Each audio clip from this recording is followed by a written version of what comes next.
Salut à tous, la première phase en ligne des CrossFit Games édition 2020 vient de démarrer. Avec Myriam, on va vous expliquer tout ce qu'il y a à savoir sur cette édition. Effectivement, il y aura 7 épreuves qualificatives durant lesquelles 30 athlètes par division, hommes et femmes, vont s'affronter en ligne. Ces 30 athlètes ont été qualifiés pour 20 d'entre eux à l'issue des Open et pour 10 d'entre eux à l'issue des Sanction Events qui ont pu se dérouler avant la crise sanitaire.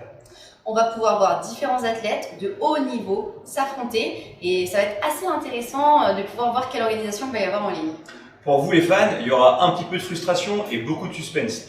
En effet, vous ne serez pas en mesure de voir en live les athlètes en train d'effectuer ces différentes épreuves, puisqu'en vérité, chaque athlète va effectuer ces épreuves par bloc à une heure précise qui correspondra à 9h du matin, par exemple, si moi je suis en France, et ça pourrait également correspondre ensuite à 9h du matin si je vis par exemple en Islande.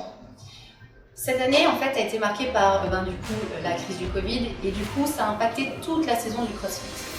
Comme vous pouvez voir, on a commencé notre saison l'année dernière via les Open en octobre et on a enchaîné en novembre avec les premiers Sanctional Events. Et oui, c'était un nouvel essai pour organiser la saison de cette manière. Pas de bol, la crise sanitaire est passée par là. Donc de novembre à mars, on a pu voir se dérouler environ une petite dizaine d'événements sanctionnés. Et ensuite, la crise sanitaire a mis un coup d'arrêt à la saison jusqu'à nous amener, courant du mois d'août, à apprendre le décalage de cette édition des CrossFit Games. Et au passage, au mois de juin, on avait appris, on en est désolé, l'annulation du CrossFit French Open. Effectivement, donc c'était quand même une saison assez lourde et justement ça a impacté la préparation physique de ces athlètes. Ce qui va être encore plus intéressant du coup pendant ces Games, de voir comment est-ce qu'ils ont abordé leur saison. Est-ce qu'ils ont abordé justement le fait de pouvoir aller aux Games dans un mental justement de compétiteur? Est-ce que Fraser, lui, va aborder les Games comme il l'a fait les années précédentes? Donc ça va être assez intéressant et donc on va voir ces premières phases qualificatives et donc dans peu longtemps on va voir ces différents events. Maintenant, on va vous les décrire. Et oui, donc effectivement, le Games, nouvelle formule. On attaque ici au mois de septembre par différents events en ligne qui ouvriront sur une grande finale pour les 5 meilleurs hommes et les 5 meilleures femmes courant octobre. Ces events, on vous disait, on va vous en parler avec ce qui nous concerne pour l'instant, les blocs de la première journée, avec le premier bloc qui est avec un Powerful Fran, c'est bien ça? Friendly Fran, ça va être le premier et du coup on aura donc une version modifiée de Fran de par le poids, mais aussi les répétitions, mais aussi l'amplitude de mouvement. Ça va être assez intéressant. Il y aura 2 blocs, donc l'event 1 qui va être effectué, qui est Friendly Fran, et suivi normalement donc dans une tranche horaire, donc d'une rep max au front squat, excusez-moi.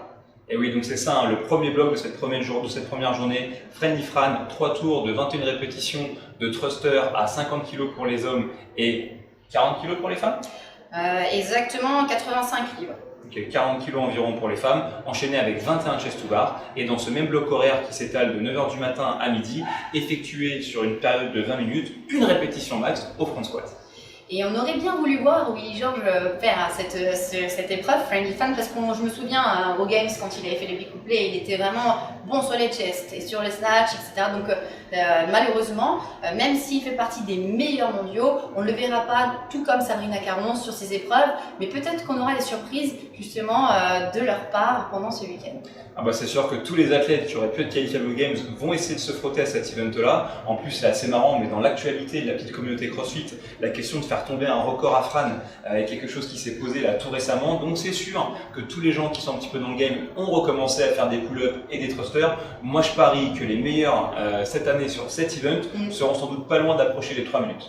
3 minutes, ça va être assez intéressant. Je pense peut-être que pour les femmes, ça va être un tout petit peu différent, mais on pourrait aussi s'approcher peut-être en dessous des 5 minutes, ça serait cool. Je pense largement. Je pense un truc qui est faisable aussi. La grande question, c'est de savoir sur ce premier bloc-là combien est-ce qu'ils vont pouvoir envoyer sur le front squat. Si on pense par exemple à l'épreuve de la dernière des Games où Tia Claire Toumi a fait un épaulé en flexion à 130 kg, on peut imaginer que 130, 140 kg sont peut-être des barres atteignables par les femmes. Sur cette épreuve, moi j'attends de voir Cara Sanders aussi en affrontement directement avec Tia. Normalement, Cara elle a 5 kg près un back squat un peu plus lourd que Tia. Ça va être un bel affrontement sur ce type d'épreuve. devraient envoyer la sauce. Je pense que les garçons vont pas être en reste. C'est dur d'imaginer à quel poids ils vont être capables de monter. Je me suis laissé aller à imaginer qu'on pourrait peut-être voir une barre à 200 kg. Je m'enflamme peut-être un petit peu, mais en tout cas 180 kg ou plus pour ces athlètes-là, c'est vraiment des barres qui risquent d'être atteignables pour beaucoup d'entre eux. C'est possible parce que chez les hommes, lors des Rogue Invitational, il y avait c'est Tyler Christopher qui a fait pratiquement 200 kg sur le front squat. Donc, à mon avis, ça va être sympathique à voir. Pas mal. L'autre bloc, Event 3 et Event 4. Damn Dane. Damn. Ok. Donc, avec encore une version modifiée de par le poids et aussi l'amplitude. Effectivement, cette fois-ci, on part sur 3 tours de 15 répétitions de déficit strict handstand push-up avec un déficit pour les garçons aux alentours de 10 cm et il me semble 6 cm pour les femmes qui va être couplé avec du soulevé de terre lourd avec une charge qui approche les 140 kg pour les hommes et de mémoire, pas de bêtises, 90 kg pour les femmes. Désolé pour le petit coup d'œil à mes anti-sèches, même si moi j'ai à peine le niveau de faire les WOD pour les filles. Quoi qu'il en soit, il me semble dans le plan de cours qui a été publié sur CrossFit.com aujourd'hui, même s'il n'y a pas de cap time officiel à cette épreuve, c'était recommandé pour ceux qui vont essayer de faire ce WOD dans leur box, de donner comme stimulation à leurs athlètes de réussir à faire ça en moins de 15 minutes. On va voir ce que ces athlètes de haut niveau nous réservent. Juste après, donc dans leur bloc qui doit être rendu pour le 18 septembre entre 3h de l'après-midi et 6h du soir, ils vont devoir faire 1000 mètres de rameur. Alors 1000 mètres de rameur, c'est peut-être l'un des benchmarks les plus sous-estimés que vous puissiez faire à la boxe super facilement. Comprenez que pour ces garçons-là, la plupart d'entre eux seront tous en dessous des 3 minutes. Un garçon comme Fikowski avec des longs segments pourra sans doute descendre en dessous des 2 minutes 50. Bref, ça va aller très très vite sur cette épreuve. On va voir exactement ce qui va se dérouler, surtout qu'ils vont avoir la veille quand même Fran et la rep max de front squat. Chez les filles, tu vois qui en vainqueur potentiel? Sur le rameur? Ouais, sur le rameur. Moi, je pense une Christine Holta, ça pourrait être pas mal là-dessus. Après, elle a un bon condi, mais peut-être qu'elle n'a pas forcément la taille idéale. On verra si elle serait capable de mettre la pile à Sam Briggs, qui est toujours la détentrice du record du monde du 500. J'ai l'impression que Christine elle est toujours en forme quand même. Un petit peu plus en ce moment. La description, on l'a déjà faite. Vous l'avez ici en live. Vous voyez qu'ici, le poids pour les hommes est 115 livres et pour les femmes, 85 livres. 21, 3 tours. Front squat, on l'a bien décrit aussi. À noter un truc pour le front squat, c'est qu'au cas où il y aurait une égalité entre deux athlètes, c'est l'athlète qui aura le poids de corps le plus léger qui prendra l'avantage sur cette épreuve.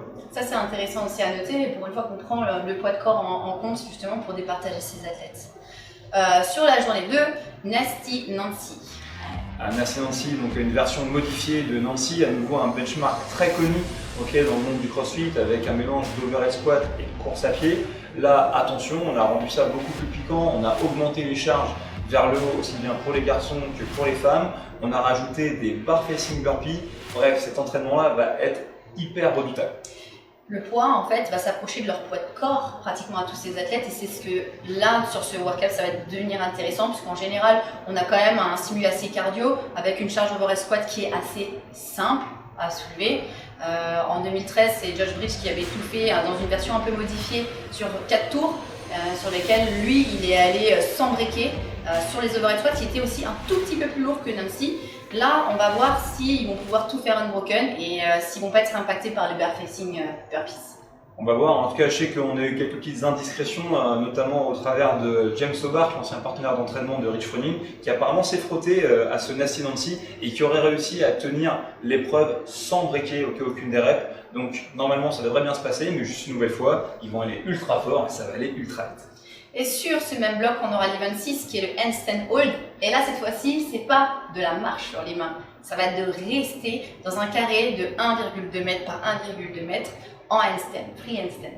Ça, honnêtement, c'est super intéressant comme épreuve. Alors là, on a un cap time hyper extensif de 20 minutes. Alors, retenez bien qu'on va simplement garder la tentative la plus longue. Je pense qu'il y a deux choses qui sont intéressantes là-dedans. Le premier élément super intéressant en termes de programmation, c'est d'avoir programmé ça dans un mode des games. C'est un petit peu atypique dans le sens où il n'y a pas de mouvement. Le second truc qui est super cool, c'est que là, psychologiquement parlant, va y avoir plein de trucs qui va se passer dans le sens où les athlètes entre eux ne vont pas se voir et donc ça va beaucoup se jouer entre eux et leur capacité à tenir le plus longtemps possible sans savoir si en vérité ils ont une bonne ou une mauvaise performance. Oui, ça va être assez intéressant et surtout de voir comment est-ce qu'ils vont accumuler tous les entraînements, de savoir s'ils vont encore avoir assez de résistance, assez encore d'équilibre de midline pour tenir un événement tel que celui-ci. À mon avis, oui, à voir.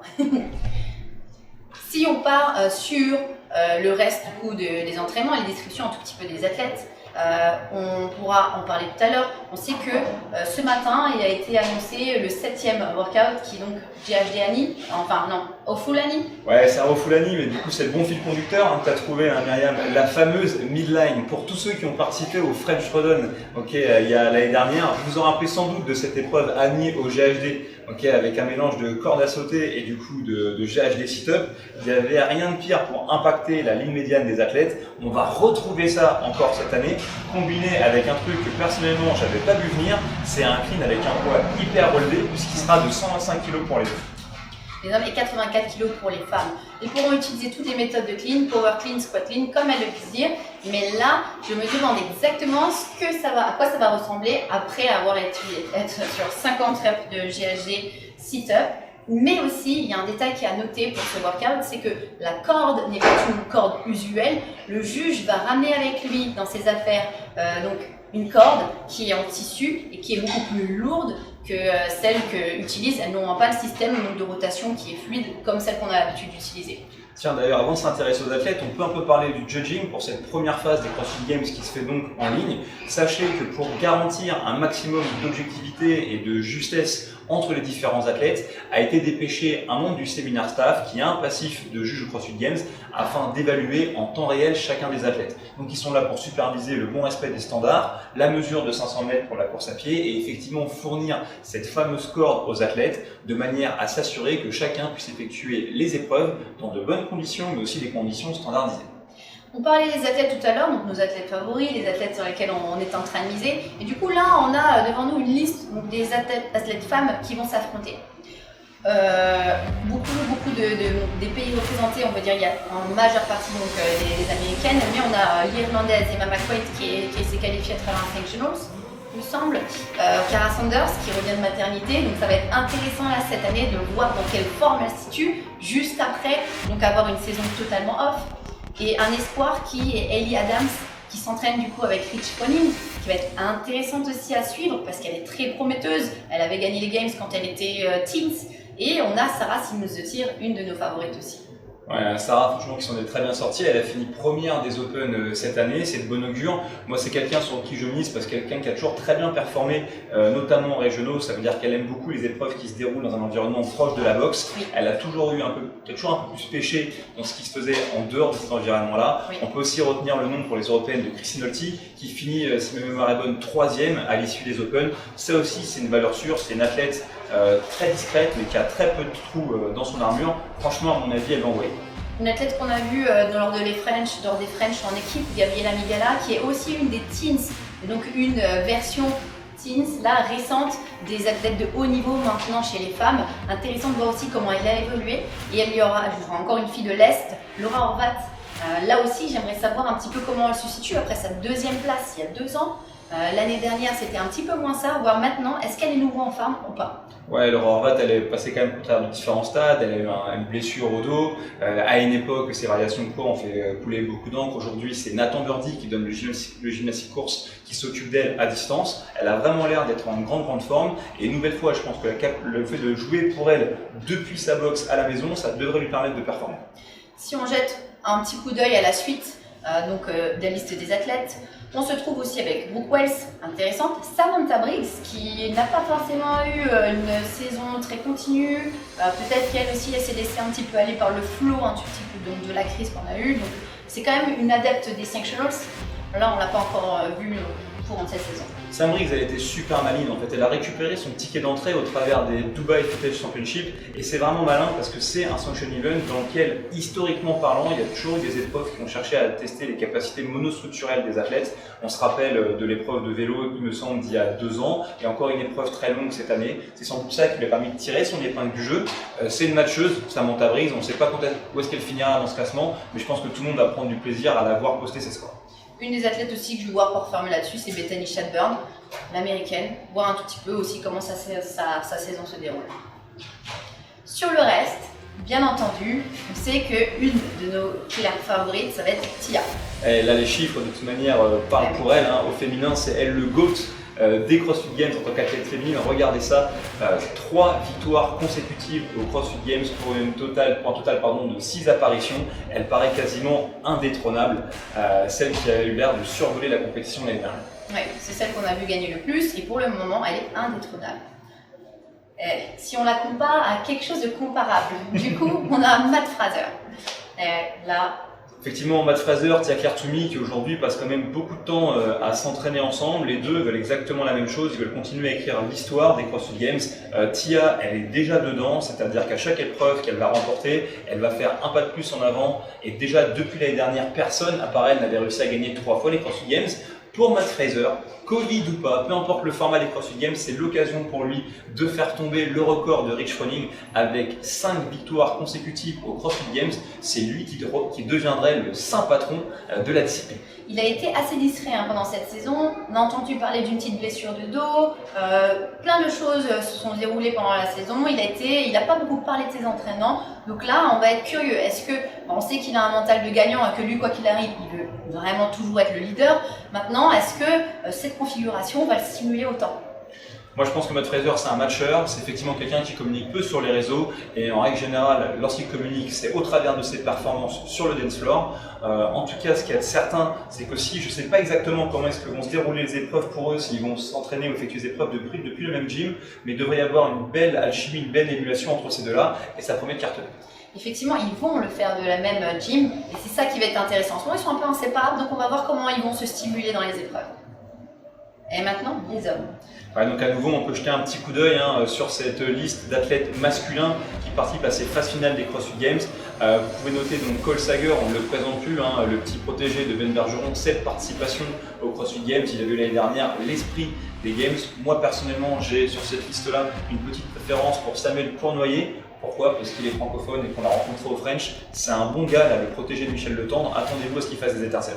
Moi, mon préféré, entre guillemets, ça va être John Koski, parce que c'est quelqu'un de facile, un athlète approchable, un athlète qui est prêt à tout. On l'invite à des endroits comme au Regiono. C'était les French, on avait fait les annonces des Open à 3h du matin. Il est partant. Ouais, du coup, c'est un athlète que j'aime beaucoup voir et qui est très agréable. Par contre, il y a une personne que j'aimerais suivre, et je vous en ai parlé tout à l'heure, donc c'est Tyler Christoffel, un rookie qui a fait sa première apparition l'année dernière aux Games, qu'il faut justement suivre avec attention. Et aussi sur cette liste, vous aviez Patrick Bender, lui aussi, il la veut la place, c'est lui qui va peut-être se glisser sur le chemin de Matt Fraser. À l'issue des Open, c'est lui qui a terminé premier, oui. Donc lui aussi, attention à regarder avec beaucoup d'attention. C'est un bon client, il a toujours été dans les talons de Fraser, mais il n'a jamais eu beaucoup de chance lors des Games.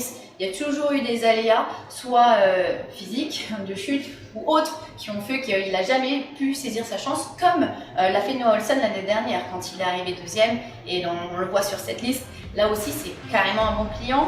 Il a fait un petit peu trembler pendant quelques heures, une journée. L'année dernière, Matt Fraser, qui s'est quand même posé des questions. À voir comment il va être challengé sur ces Games. Ouais, c'est assez cool à voir ça l'année dernière, parce qu'on se rappelle, on parlait de Pat Bellner, lui une fois il a été un petit peu handicapé dans son placement général en brisant le pédalier d'un vélo qu'il utilisait. Là, l'année dernière, c'était Matt Fraser qui lui avait eu un pépin avec un laisse dans un de ses sacs à dos, qui donc a pu faciliter la vie à Noah Olson. Effectivement, ça promet une belle bataille. Un autre athlète à surveiller dans cette bagarre-là, une nouvelle fois c'est un Européen, c'est Björn. Björn, l'Islandais, qui lui aussi là depuis très longtemps, qui se place maintenant très souvent sur le podium, très haut dans le classement. Il a surveillé, lui aussi ses points de santé a priori sont derrière lui, donc à mon avis ça promet une belle bagarre. On peut juste souligner aussi la présence de Roman Krinikov qui a pour la première fois la chance de participer aux Games grâce à ce format donc de pré-qualif qui est en ligne et qui du coup n'impacte pas ses problèmes de papier. Et ça continue un petit peu, alors là peut-être pas, vous allez découvrir des noms peut-être un petit peu moins connus, bien sûr il y a les classiques Saxon Panchik, mais pour ceux qui ne le connaissent pas, par exemple vous avez trouvé ici Dave Shorung, qui lui est un athlète de Grande-Bretagne qui a décroché une qualification en gagnant le Sanction Event de Strength in Depth. Et vous trouverez également Picho qui est un coach canadien qui travaille lui aussi au séminaire staff et qui a décroché son billet d'entrée, sauf erreur de ma part, en remportant un Sanction Event en Argentine. Effectivement, Dave Shorung est arrivé deuxième pendant les Sections en Angleterre. Du coup, ça peut être un bon athlète aussi à regarder et c'est aussi un athlète agréable qu'on a vu plusieurs fois hors des French. Ouais. Du coup, faisons un petit détail quand même, un petit focus sur les leaders. Et donc, on en a parlé tout à l'heure, hein. Donc cette apparence, on est arrivé sur, il était arrivé deuxième deux fois, et après, donc du coup, il a fait 4 fois champion. Et il a gagné 3 Sanctional Events et on a fait, donc il a été 5 fois Regional Champion. Donc il a aussi beaucoup gagné les Regional Champions. Une des femmes aussi qui était championne dans ça, dans les régionaux, comme tu le disais, c'est Sarah Simous-Zotir qui a été la femme qui a le plus gagné de régionaux. Par contre là, bon, là on peut clairement dire que le leader est en monte. Ouais, effectivement, là, normalement, cette année, on va voir comment ça va se dérouler. Ce qu'il y a de sûr, c'est qu'il y a 30 athlètes hommes, 30 athlètes femmes, il n'y a que 5 places à aller chercher, ça va batailler très très fort. Qui va pouvoir se mettre dans le chemin de Matt Fraser, à part Patrick Vellner, on ne voit pas très bien. Du côté de Tia-Claire Toumi, Noëlsen, tu penses? Peut-être. Moi, pour Tia, je mettrai un billet sur Sarah. En tout cas, il n'y a que de l'avenir qui nous Cara Sanders, peut-être. Ah, on va voir. On a plein de surprises, ça va être assez excitant. Aussi, durant ce week-end et pendant les Games et encore pendant les phases pré-qualificatives, on va pouvoir justement vous réserver des surprises. Désolée, j'ai plus l'habitude. Et du coup, on pourra intervenir, avoir peut-être des petites vidéos de certains de nos champions français. On vous tient au courant. Voilà, on vous promet des belles surprises, des cours d'orthophonie et on fera le retour. Ça va se passer. Passez une bonne journée. Ciao.